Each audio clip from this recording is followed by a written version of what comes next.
Hello dear friends, welcome back to my channel. মাত্র 5 মিনিটেই স্বাস্থ্যসম্মত উপায়ে সুস্বাদু এই মজার স্যুপ নুডলস রেসিপিটি খুব সহজেই তৈরি করা যাবে। সকালের ব্রেকফাস্ট কিংবা রাতের ডিনারে অনায়াসে রাখা যাবে আমার আজকের এই স্যুপ নুডলস রেসিপিটি। ছোট বড় সবাই খেতে পারবে এই স্যুপ নুডলস রেসিপিটি। তো আমি আজকের এই স্যুপ নুডলস রেসিপিটি কিভাবে বানিয়েছি সেটাই তোমাদের সাথে শেয়ার করব। সম্পূর্ণ ভিডিওটি দেখার অনুরোধ রইল। তো প্রথমে এখানে নিয়েছি একটা মিডিয়াম সাইজের আলু, ছোট করে কেটে নিয়েছি একটা গাজর, একটা রসুন এবং একটা পেঁয়াজ, কাঁচামরিচ এবং একটা টমেটো এবং নিয়েছি ধনেপাতা কুচি। তো এই সব উপকরণগুলো আমি প্রথমেই একটা প্যান বসিয়ে দিয়ে প্যানটা গরম হয়ে আসলে তাতে কিছুটা তেল দিয়ে প্রথমেই দিয়ে দিচ্ছি রসুন কুচি।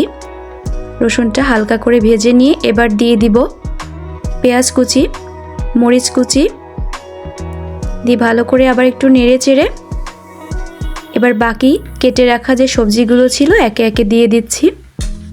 দিয়ে খুব ভালোভাবে নেড়ে চেড়ে কষিয়ে নিব। এবার দিয়ে দিচ্ছি টমেটো কুচি। তো ভালো করে একটু কষিয়ে নিচ্ছি। এবার দিয়ে দিব স্বাদ মতো লবণ, দিয়ে আবারও ভালো করে নেড়ে চেড়ে ঢাকনা দিয়ে দিব সবজিটা একটু সেদ্ধ হওয়ার জন্য। সবজিটা সেদ্ধ হয়ে গিয়েছে প্রায়, আবারও খুব ভালোভাবে নেড়ে চেড়ে দিচ্ছি।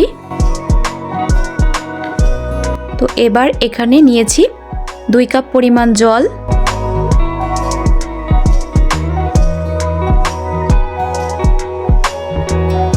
তো জলটা ফুটে আসলেই এখানে আমি 2 প্যাকেট নুডলস নিয়েছি, ম্যাগি নুডলস। নুডলসটা হাত দিয়ে ভেঙে দিচ্ছি।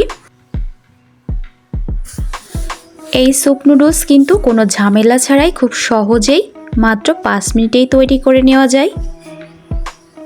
তো এবার জলটা ফুটে আসলেই আবারও কিছুক্ষণ আমি রান্না করে নিচ্ছি। তো এবার এখানে দিয়ে দিচ্ছি নুডলসের যে প্যাকেট মশলাটা থাকে, প্যাকেট মশলা দিয়ে দিয়েছি। তো এবার এখানে নিয়েছি 1 চামচ টমেটো সস।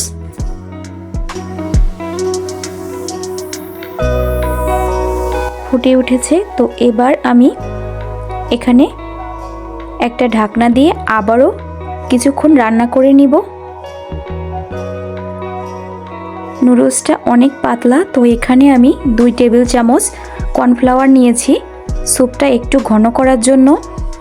তো এবার ভালোভাবে আবারও একটু নেড়ে চেড়ে 2 মিনিট মতো রান্না করে নিব। তো আগের থেকে অনেকটাই ঘন হয়ে এসেছে এবং শেষে দিয়ে দিচ্ছি ধনেপাতা কুচি, দিয়ে ভালো করে নেড়ে চেড়ে এবার নামিয়ে নিব।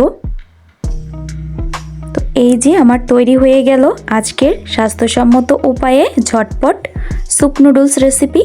তো আমার আজকের এই স্যুপ নুডলস রেসিপিটি কেমন লেগেছে অবশ্যই সবাই কমেন্টস করে জানিও।